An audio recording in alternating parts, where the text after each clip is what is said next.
Hello students and welcome to my video on Instructional Segment 2, Photosynthesis and Cellular Respiration in the Living Earth NGSS curriculum that we follow here at TASM, the American International School of Muscat. Just like all my videos, these are not for profit. This is solely meant to help students and help them prepare for their assessment for this unit. I hope you have enjoyed it, TASM students, learning how plants engage in photosynthesis and then how plants and animals use those products of sugar and oxygen to do cellular respiration and make energy. And I would just like to say, welcome back, right? Like we are here. You see me recording in my classroom. We're doing hybrid learning. I'm very proud of how you're following all the safety protocols. Let's keep rising to the challenge and doing the best we can in this pandemic world. How should you use this instructional video, students? You should pause the video often and see if you can answer the questions. You should try to construct models of the material. And then you should construct explanations of our phenomena and explain them to your parents, loved ones, and friends. Here is an example of a model. And so this is modeling the cyclical nature between the light reactions in photosynthesis and the Calvin cycle, and showing inputs and outputs. Could you draw this? Could you describe what's happening? I'm not really interested in you memorizing everything, but given information, can you describe why it's a cycle and why they play off of each other? Here are two phenomena that we looked at. They'll be uncovered by tomorrow's there. Coral bleaching, and we're seeing that in the Dominion Islands and the BK area around here in Oman, and then cyanide. And we looked at how that affects the electron transport chain in the mitochondria. For both of these phenomena, we did some pretty cool interactive explore learning gizmos that I would encourage you to check back out. And we've also done pogoals and other things to help you practice them. All right, so you should review all those. Don't just rely on this video for your assessment. You should review all those and go through them. Question number 1, please pause and try and answer. Why is photosynthesis and cellular respiration called a cycle? Hopefully you got something along the lines of the products of one are the reactants of the other. So notice how cellular respiration up at the top is going to take in glucose and oxygen, and then that glucose and oxygen is going to be converted into CO2 and water and ATP, or energy that we need. Plants will then take, or autotrophs will then take the carbon dioxide and the water produced there, and with light, they will make glucose and oxygen. So notice how the products of cellular respiration are the reactants of photosynthesis. Notice how the products of photosynthesis are the reactants of cellular respiration. So here is a picture of it in action. So this humans, these fungi, these animals, here's a praying mantis, are going to take in the organic compounds of glucose and oxygen, and they're going to produce carbon dioxide and water. Plants will take that in, and they'll produce the organic compounds of oxygen and, the organic compound of glucose and oxygen. This image, while a little confusing, was creatively licensed, so it's allowed to be in any YouTube video, which is why I picked it. And it's a good time to review autotrophs. Just like an automatic car shifts its gears on its own, autotrophs can make their food on their own. They just need light, energy, and of course, water. And some of the other limiting nutrients we talked about, such as potassium and nitrogen. Heterotrophs will need to consume autotrophs or other heterotrophs for their food. So you are a heterotroph, so you either ate plants or you ate something that ate plants. Okay, here we have a classic slide of mine that I made in 2004 when I first started teaching. So the sun shining down on plants. Plants or autotrophs engage in the process of photosynthesis to make glucose and oxygen. The plants and animals, right? This is important. A lot of students get tricked up that plants also need to do cellular respiration. They need to break down those sugars. So they might be making the sugars in the leaves, and then they'll transport them to other areas in the plant, and they need to break them down into energy. Cellular respiration is the process by which we make that energy. Okay. Do you know the word equations and the chemical equations of photosynthesis and cellular respiration? Pause the video and see what you can get. Here are the chemical and word equations. We have carbon dioxide plus water plus light yielding glucose and oxygen. And then here is the chemical formula, right? CO2, H2O, we know those. Carbon dioxide, water. C6H12O6, this is probably new to you. This is going to be glucose. And then O2 is oxygen. Here it's just reversed.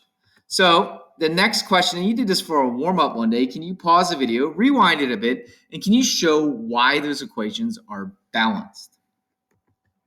Hopefully you got something along the lines of this. Here's the balanced equation down here.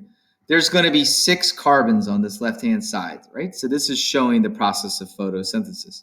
You take the coefficient of 6 and multiply it by the subscript here for carbon.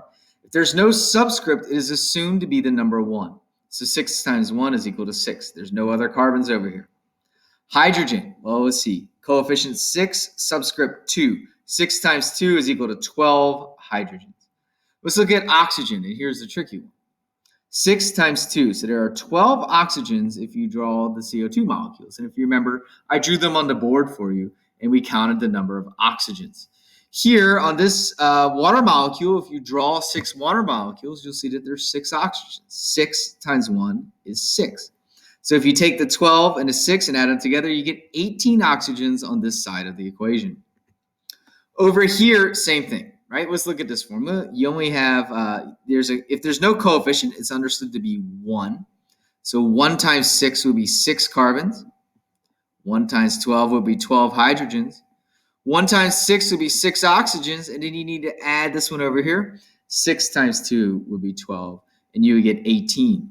You can see that on both sides of the arrow, it is balanced. And while I won't make you do that on this assessment, it will help you when you get to chemistry next year. All right, how does ATP provide energy? We just kind of tend to memorize that ATP equals energy in biological systems. What's really at play here? Well, they're like batteries, and you can think of them this way, that ADP has 2 phosphates on it. If you add the 3rd phosphate, then it's like a charged battery. It's your cell phone charged up and ready to go. When you break this 3rd phosphate, it releases some energy for the cell to do work. Here's the cycle. Energy from food is going to help us turn ADP and a phosphate into ATP. That ATP, the energy that we ate, so this morning I ate some pita bread, right? It's going to then be able to do cellular work. And so the work might be me moving my fingers, or me growing more hair, or me running around. So I did my run this morning, and I'm using that to move my muscles and do things. I can't take the glucose from the food I ate and immediately use that for energy. It would be like pouring gasoline on a fire. It's too strong. Instead, we need to break it down into a smaller energy currency called ATP. Here's a good example of it from Khan Academy. All Khan Academy material is free.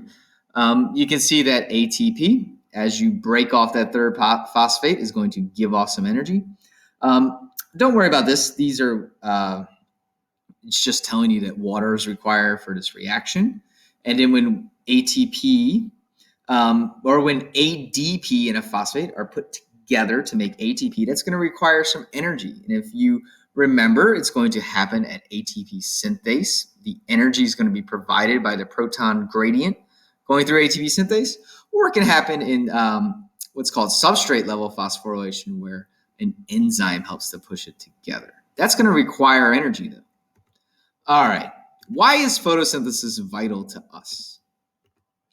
Well, it's going to produce that oxygen that we need and sugars to keep to start off a food chain, right? And without photosynthesis, we wouldn't be able to live long. So we need to thank everything that's photosynthetic.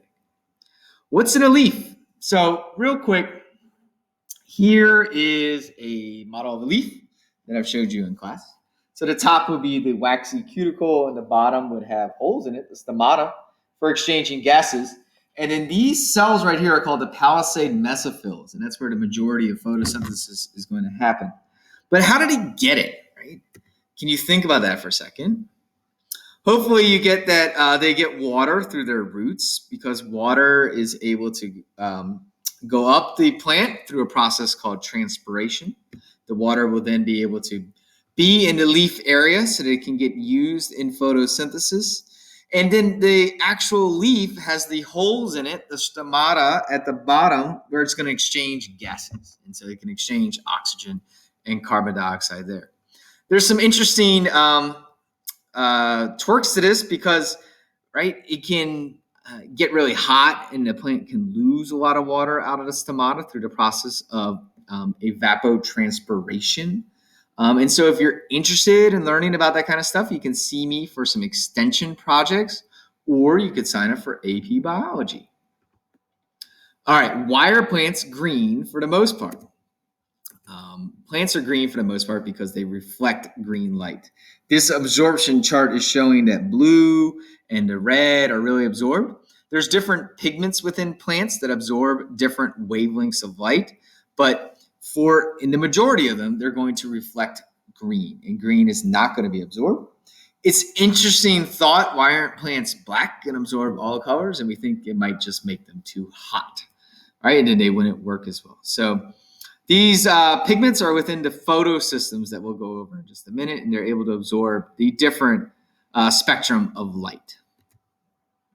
Okay, here's where it starts getting tough, and here's where you're getting at a level of photosynthesis that you might not have gotten into in the past. So can you pause the video and try and describe the cyclical nature between the light-dependent reactions and the Calvin cycle?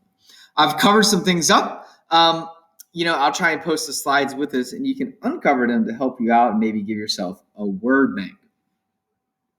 All right. First off, we are inside a chloroplast. So the chloroplast is the organelle in which photosynthesis takes place. And there can be lots of chloroplasts in a plant cell. Here is a image or a model of a chloroplast. The liquid on the inside is called a stroma, and it's special. It's got a lot of enzymes in it that will enable the Calvin cycle to happen. Number 2 is pointing towards the thylakoid. And I think of the thylakoids as green pancakes. So I made pancakes this morning for my kids. And I thought about this video that I was going to make today in school. These thylakoids, a whole stack of them, is called a granum. And they're specialized structures where the light-dependent reactions of photosynthesis can take place. Number 3 is showing the input for the light-dependent reactions. That's going to be water and also light, you can see coming from over here. And the outputs are going to be oxygen. And this was figured out by radioactively labeling some water and seeing carbon dioxide and seeing where the oxygen is produced. So you probably remember from class that the oxygen is going to be produced by the splitting of that water molecule here in the thylakoid. So what are the main outputs of the light-dependent reactions? The main outputs are going to be energy in the form of ATP, and then a high-energy electron-carrying molecule in the form of NADPH. NADPH is going to carry the electrons, 2 of them, and a hydrogen proton to the party being the Calvin cycle. So they're very important because then they'll help to make glucose, that energy-rich molecule for us. The ATP produced in the light-dependent reactions will help the Calvin cycle work, right? You don't see a mitochondria in here producing ATP, so it makes its own at the light-dependent reactions on the thylakoid membranes. This is not enough ATP to sustain the plant as a whole, so the plant does have mitochondria within it as well. Here is a picture of a plant cell overall, or a model of it. It's going to have a nucleus where the DNA is, and then these are the different chloroplasts. And I like this model because it's showing also that it has mitochondria. Plants also do cellular respiration. Okay, so over here is going to be the Calvin cycle. The Calvin cycle is going to take in carbon dioxide, and it's then going to use ATP, or use the energy, and use the high energy electrons in NADPH and the hydrogen protons in NADPH to make sugars. Sugars being C6H12O6. That's represented here by this letters G3P. Notice how the outputs of the Calvin cycle are part of the inputs of the light-dependent reactions. The Calvin cycle is going to give off ADP in a phosphate and NADP+. NADP+ you can think about as that empty taxi cab that's ready to receive those high energy electrons and the hydrogen proton. All right, let's go over the light dependent reactions. So if you take IB biology or AP biology, you will need to describe the light dependent reactions in detail and what's going on. This is a little complicated, but once you get the hang of it, then you are really set up super well for cellular respiration. So pause the video, see if you can kind of describe what's going on here. You might need to look at my slides and give yourself a word bank, and that's A-okay. All right. Number one is representing the stroma. That is the outside liquid, so outside the thylakoid. Number two is describing the inside of the thylakoid space, so inside the thylakoid. And number three is describing what happens at photosystem 2. So photosystem 2, even though it has a 2, we can think of it as the first one in the chain of events here, is going to absorb photons of sunlight from the sun. And those photons are going to excite the electrons inside the chlorophyll. As they get excited and they ping around in the photosystem and go to the reaction center, they will then strip the electrons from the chlorophyll, and those stripped electrons can go down this electron transport chain. The electron transport chain is a fancy name for a series of proteins that can carry these electrons away. These electrons need to be replaced, and they are replaced by splitting a water molecule. Here's a water molecule. It's going to be split by an enzyme that will help this happen. It's then going to release oxygen. The oxygen is not needed, and it's going to release the hydrogen protons and the electrons. The electrons are taken away from the hydrogen, and that's why you have an H plus and an E minus right here. Remember that hydrogen has one proton and one electron. The electrons are going to replace the ones that were stolen there, and the H pluses are here inside the thylakoid. Oxygen will diffuse out of the thylakoid and diffuse out of the chloroplast and eventually diffuse out of the plant. Here, this represents the membrane. You can see it right there in our picture. We haven't learned about membranes yet, but the membrane here repels any or does not let anything that's charged go through it. So the H pluses cannot pass through this membrane. They can't go through it. But the oxygen can, because the oxygen is not charged. So the oxygen is allowed to leave. So you start to get a lot of H pluses on the inside here. As the electron goes through this electron transport chain, it's also able to take H pluses that are in the stroma or in the liquid out here and pump them to the inside. It moves them through this carrier protein to the inside of the thylakoid. The electrons get tired at around photosystem 1, and they're going to get another input of light.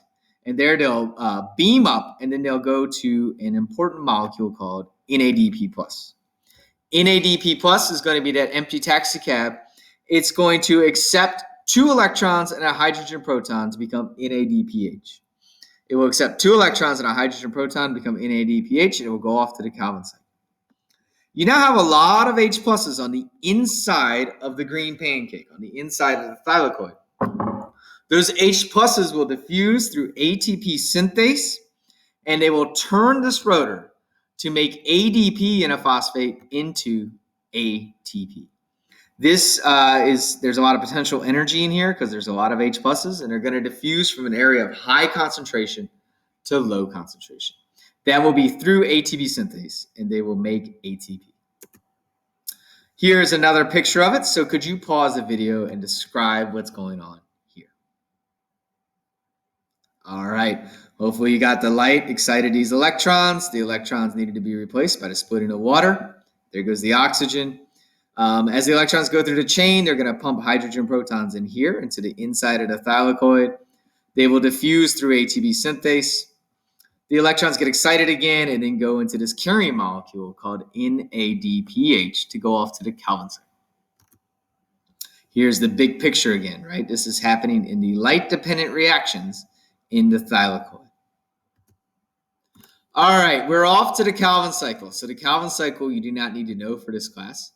So this is really bonus material, but it's really fascinating what happens. But I'll do it kind of quickly.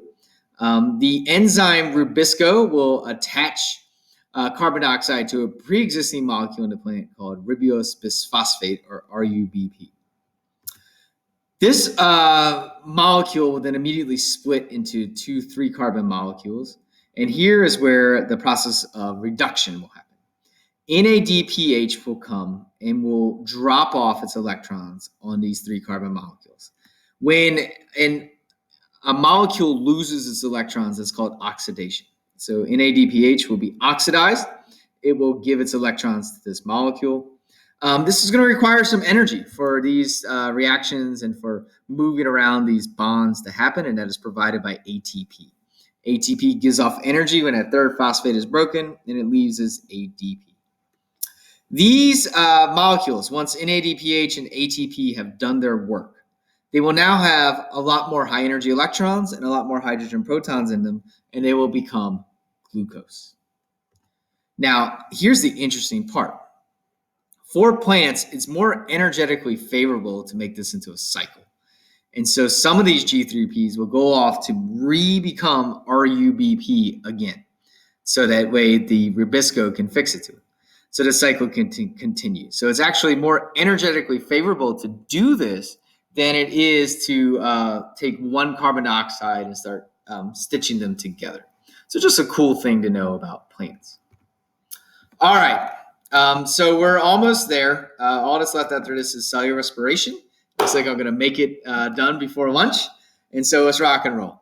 Some factors that affect photosynthesis. Can you describe how these affect photosynthesis and why there could be limiting factors? Carbon dioxide, temperature, light intensity, the wavelength of light or the color of light. There are others as well. If you think back to our Unit 1 dealing with nitrogen and phosphorus.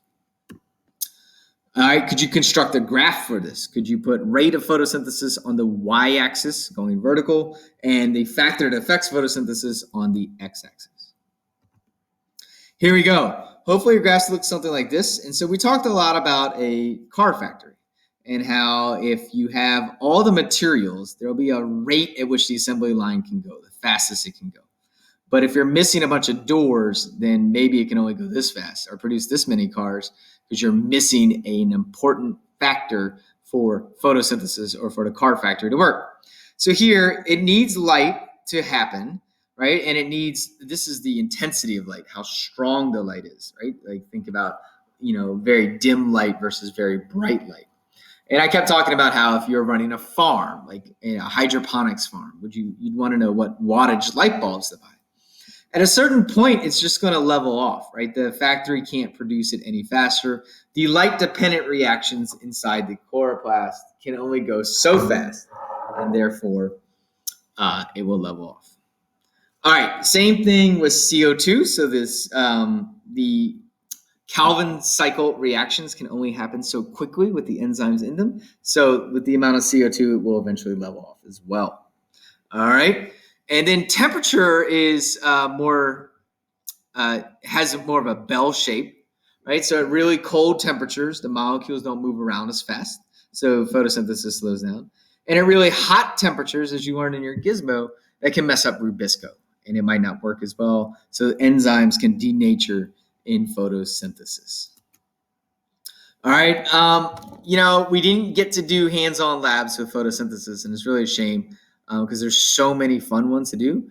And as we do hybrid learning and as we refine our protocols for COVID, we will try and do some labs. Right now we're in the band room as our biology class, and it's not super conducive to it, but I promise you students, I'm going to try my best to make science hands-on and safe. Also, we need to do more investigations into COVID, and I appreciate you bringing that up. And we are. I've got some stuff in the works for that as well. All right, you should take a break and then come back, and we'll talk about cellular respiration. So this is our fitness room. For a couple of years ago, before Mr. Takayoshi rearranged everything, and I hope you're enjoying getting back into doing some fitness here at school. Many students have talked about being out of shape. I hope you can get back in shape and use your mitochondria. So we know that there's lots of memes about the mitochondria. There's so many graduation speeches where people say, and the only thing I remember in biology is the mitochondria is the powerhouse of the cell. That drives me nuts. The mitochondria is beautiful, and it's so much more than just the powerhouse of the cell. Right here would be a eukaryotic animal cell, and you can see lots of mitochondria in it. But it's often represented as just 2 or 3. There can be like 1,000 mitochondria in a cell, especially in one that needs lots of ATP, like a heart muscle cell. So what's the point? What's the big picture of the mitochondria?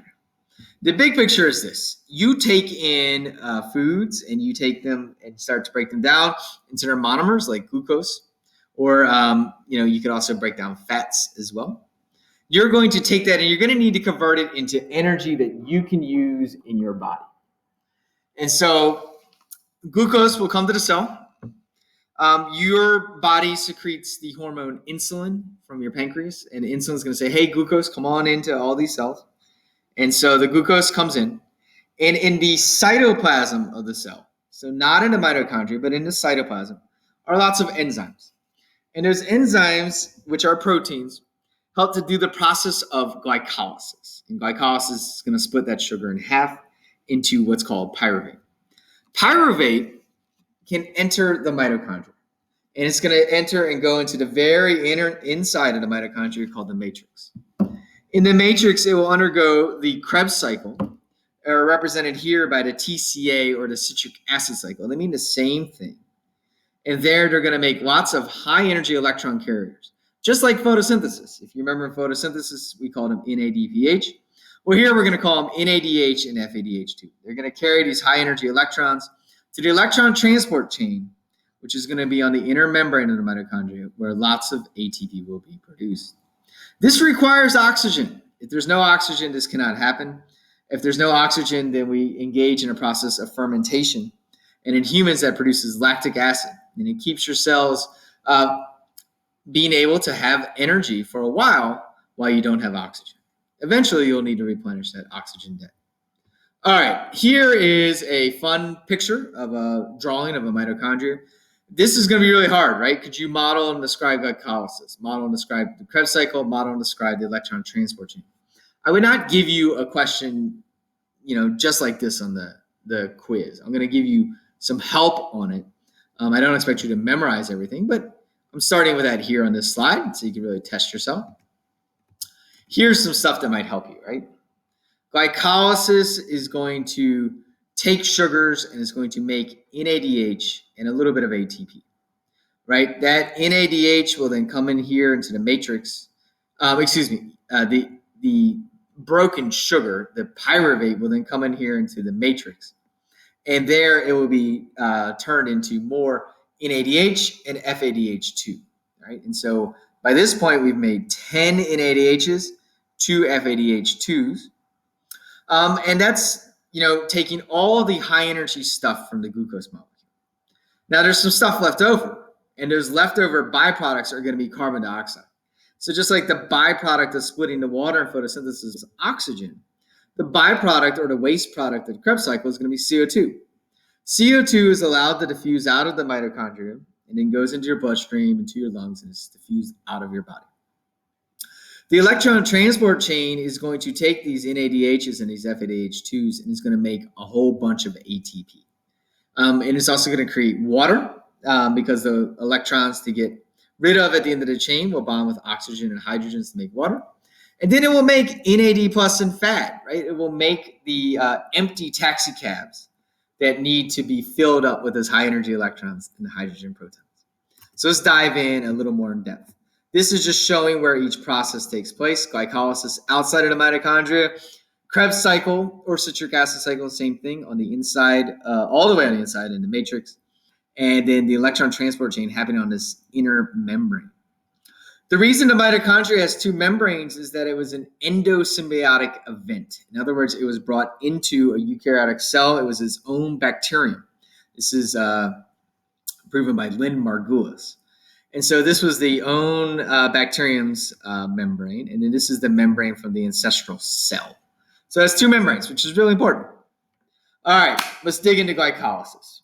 Here's that glucose molecule that you ate for breakfast, maybe in the form of a piece of toast or strawberry jam. You're going to take that glucose and you need to break it down into pyruvate. It's going to require a little bit of energy to go in. It's going to require 2 ATPs to go in. And then it's going to produce 4 ATPs. So 2 to go in produces 4. So this picture is showing you a net gain of 2 ATP. I subscribe to this website, Learn Biology or Science Music Videos. So I felt it was okay to use the picture. The NAD plus is going to be filled up with remember, each one is going to get 2 electrons.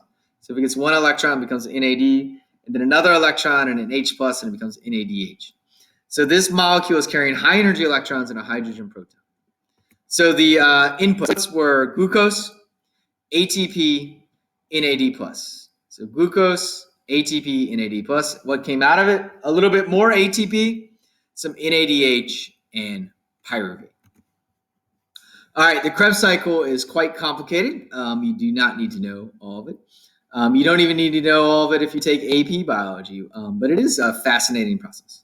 So the glycolysis, we kind of skipped over this and made it pretty easy, but this is a process that takes 10 different enzymes or 10 different steps. Glycolysis is interesting, right? It's in every living thing, so it's universal. It comes from the last universal common ancestor. Everything does glycolysis as it breaks down sugars into making energies. So here you can see really a lot of the rearrangement of atoms here to make NADH and FADH2. So the pyruvate is going to go into the matrix of the mitochondria. Here it's called acetylcoenzyme A because it's just been slightly modified. Once it gets in there, it's going to be stripped of all of its high energy electrons. They're going to be put into NADH. And then a couple of them will be put into FADH2.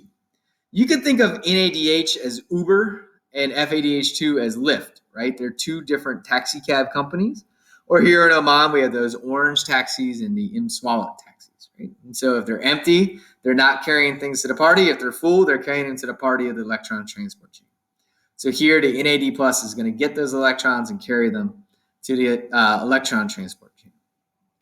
Carbon dioxide is given off as the waste product during this process. So what are the inputs and outputs of the Krebs cycle? The reactants. The reactants are going to be pyruvate and NAD plus and FAD.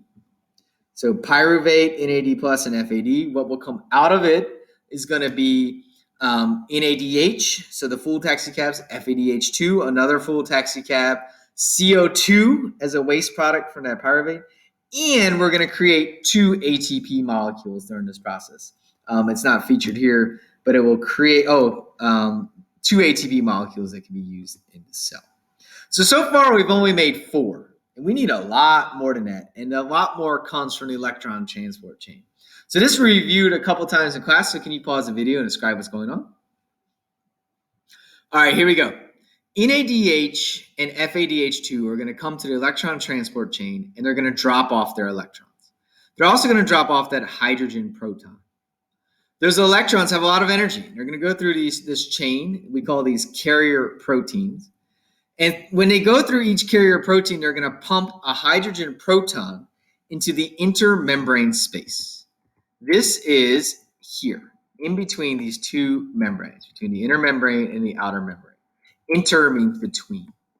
This intermembrane space gets full of lots of hydrogen protons. Here, the intermembrane space is represented by this gray material. The H pluses out here have a lot of potential energy, right? Because there's a lot of them. And they're going to diffuse from an area of high concentration to low concentration. Just like if somebody sprays Axe body spray near you, it goes from high to low, and it comes out towards your nose. These H pluses will diffuse through ATP synthase, just like in photosynthesis, and that will create lots of ATP. It will join together phosphates and ADP to make lots of ATP. It can create up to 34 in this process, right? So that's a lot more ATP than the 4 made earlier. In order for this to happen, the electron transport chain cannot get into a traffic jam. You can't you need to keep the electrons flowing. And the way you keep the electrons flowing is there's an enzyme at the end that accepts the electrons and adds them to an H plus molecule, which has just diffused through ATP synthase, and an oxygen molecule. That's going to create H2O or water. So how amazing is that, students? The oxygen that you breathe is going to be combined with the H pluses that are diffused through ATP synthase and the electrons here, the electron transport chain, to make water. All right, so this is a really important process, and this is where you can see cyanide in action, right? Cyanide is going to bond to one of these carrier proteins and mess up the electron transport chain, which will starve your muscle cells of ATP and could lead to cell death. This process requires oxygen, so it's called an aerobic process. Aerobic means with oxygen. Glycolysis in and of itself does not require oxygen, but the Krebs cycle and the electron transport chain do, which makes a lot more ATP. Now, if you don't have oxygen, your body can undergo fermentation. And so fermentation in us is going to produce lactic acid. In some yeast, it will produce ethanol. So let's see them in action. Every year I do like a lot of labs with this. And so once again, I'm sorry that we haven't gotten to, but as we keep going through these COVID protocols, maybe we can. So here it is. Here is lactic acid fermentation. So glucose is going to be broken down into pyruvate in glycolysis. That's going to make some ATP, which is great. That's what we need. We need this energy. It's also going to make NADH, which is great. But here, the NADH without oxygen does not have the ability to go to the electron transport chain. So in other words, you can't get rid of the electrons and the hydrogen protons in the taxicab. You can't get rid of the electrons and the hydrogen protons inside of NADH. How do we get rid of them? Well, we have an enzyme called lactate dehydrogenase that's going to take the electrons in the NADH, right, and the hydrogen proton in the NADH and take them out of the taxicab, put them onto the pyruvate, and convert it into lactic acid. This is really important because this regenerates the NAD+, the NAD+, so that glycolysis can continue. Right? Imagine that if you don't empty the NADHs, eventually your cell would run out of NAD+ to use. Glycolysis cannot happen without NAD+. So if we run out of it, then you're going to have a problem. All right, so you would run out of NAD+. So therefore, we make it again, or we regenerate the NAD+ by taking the electrons and the hydrogen proton out of NADH and putting them onto pyruvate and converting it into lactic acid. In yeast, a similar process happens, but they instead make ethanol or alcohol. And so they're going to take the electrons and the hydrogen proton in NADH and put them onto a product called acetaldehyde and convert it into ethanol. And this makes alcohols. Alcohol is bad for you. It's a carcinogen. It causes cancer. Don't drink it. This is really important in the creation of bread as well because this process also releases CO2. Notice how lactic acid fermentation does not release CO2. That CO2 helps the bread to rise and can give us the beautiful rolls and breads that we love to eat. The alcohol that could be in a bread is burned off as they are cooked. All right, why is this important? We'll go over these in a future lesson, but we'll learn a little bit more about creatine, and we'll learn a lot about the different mitochondrial diseases that can affect people and how that is really sad. All right, students, that was an action-packed YouTube video. That was quite long, and I hope you go through it, ask me questions, let me know how I can help you, and it's great to have you back here. And after Unit 2, we're going to spend some time dealing a little bit more with COVID.